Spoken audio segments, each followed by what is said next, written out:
Hello bachcho. Let's read the question. Which of the following statement is incorrect? First, in S2O32 negative, both sulfur are different in nature.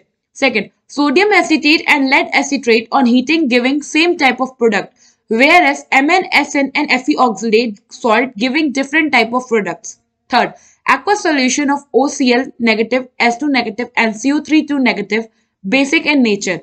Fourth, NO2 negative oxidizes I negative, whereas Br2 and Cl2 oxidizes NO2 negative. Option A, 2 only. Option B, 2, 3, 4. Option C, 2 and 4. Option D, 1, 2 and 4. So question में क्या है, हमें बताना है कि इनमें से कौन सा स्टेटमेंट इनकरेक्ट है. तो हम एक एक करके हमारे स्टेटमेंट को देखते हैं. सबसे पहले क्या कह रहा है कि जो H2O3 हमारा कंपाउंड है, इसमें दोनों सल्फर जो होते हैं डिफरेंट नेचर के होते हैं. तो हम इसका स्ट्रक्चर देखें तो सेंट्रल एटम होता है सल्फर, इससे एक सल्फर डबल बॉन्ड अटैच होता है, एक ऑक्सीजन डबल बॉन्ड अटैच होता है और दो ऑक्सीजन सिंगल बॉन्ड अटैच होते हैं और इस पे होता है अपना नेगेटिव साइन. नाउ अगर आप देखो तो ये हमारा एक ये फर्स्ट सल्फर हो गया और ये हमारा सेकंड सल्फर हो गया. तो अगर हम हाइब्रिडाइजेशन की बात करें तो जो हमारा सेकंड वाला सल्फर है इसका कितना हाइब्रिडाइजेशन होगा, अगर आप देखो तो यहाँ पे इसमें 4 सिग्मा बॉन्ड है और लोन पेयर कोई है नहीं, तो इसका हाइब्रिडाइजेशन हो जाएगा sp3.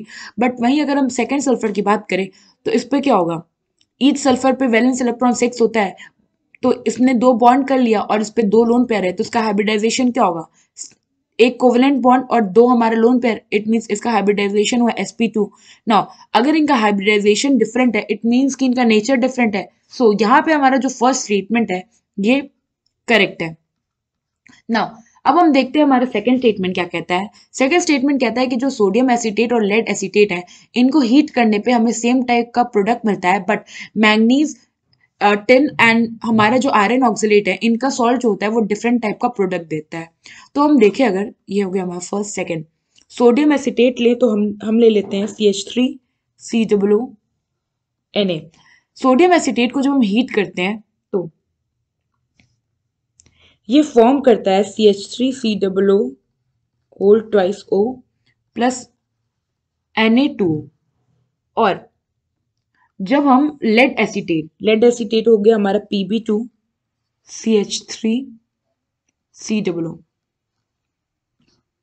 इसको जब हम हीट करते हैं तो यहाँ प्रोडक्ट में हमें मिलता है PbO2 plus CO2 plus H2. तो अगर आप यहाँ देखो तो यहाँ पे हमारा जो दोनों प्रोडक्ट आया है वो डिफरेंट है और स्टेटमेंट में क्या था कि सेम टाइप का प्रोडक्ट है. सो ये जो हमारा स्टेटमेंट है ये इनकरेक्ट है. ना अब हम देखते हैं हमारा थर्ड स्टेटमेंट. इसमें क्या कह रहा है कि जो एक्वस सोल्यूशन होता है OCl नेगेटिव, S2 नेगेटिव और CO32 नेगेटिव का वो बेसिक नेचर का होता है.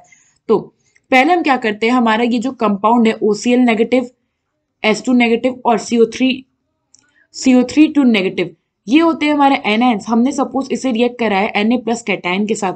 ना Na प्लस कैटायन के साथ जब ये रिएक्ट करेगा तो ये क्या फॉर्म करेगा, NaOCl.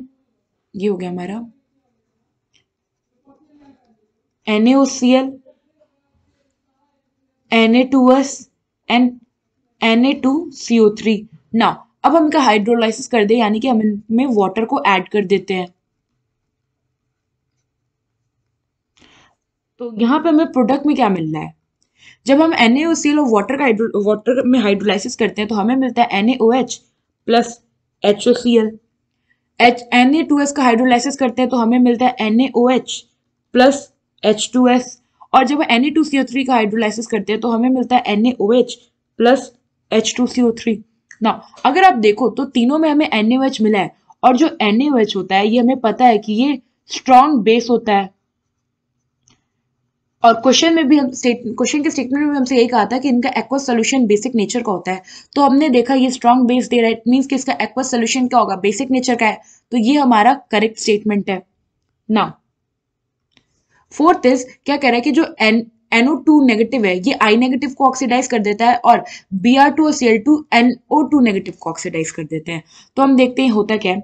हमने लिया NO2 नेगेटिव, ये इसमें हम रिएक्ट करा रहे हैं I नेगेटिव के साथ और HI, ये हमने HI ले लिया. नाउ ये क्या करता है, जब I इसके साथ रिएक्ट करता है तो ये फॉर्म करता है NO प्लस I2. तो अगर आप यहाँ देखो तो आयोडीन हमारा -1 ऑक्सीडेशन स्टेट में होता है, यहाँ पे आयोडीन हमारा 0 ऑक्सीडेशन स्टेट हुआ। इसका ऑक्सीडेशन स्टेट बड़ा, इट मीन्स कि क्या हुआ, ये ऑक्सीडाइज हो गया। तो ऑक्सीडाइज किया किसने, NO2 ने किया है। तो हाँ, हमारा ये पहला पार्ट तो करेक्ट है। अब हम देखते हैं दूसरा पार्ट।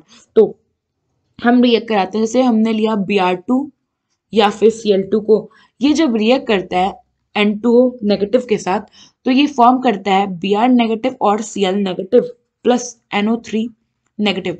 तो अगर आप यहाँ देखो तो ब्रोमीन जो है वो 0 से -1 में गया, इट मीन्स कि क्या हुआ है, ये रिड्यूस हुआ है।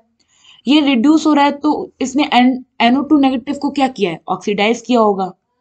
तो ऑक्सीडाइज कौन किया है, Br2 और Cl2 ही तो कर रहा है। इट मीन्स कि हमारा ये जो फोर्थ स्टेटमेंट है, ये भी हमारा स्टेटमेंट करेक्ट है। नाउ क्वेश्चन में हमसे क्या पूछा था कि कौन सा स्टेटमेंट इनकरेक्ट है, तो हमने देखा हमारा सेकंड वाला स्टेटमेंट इनकरेक्ट है। सो यहाँ पे हमारा ऑप्शन ए जो होगा ओनली 2, ये करेक्ट ऑप्शन होगा। आई होप आपको ये क्वेश्चन समझ में आया होगा। Thank you.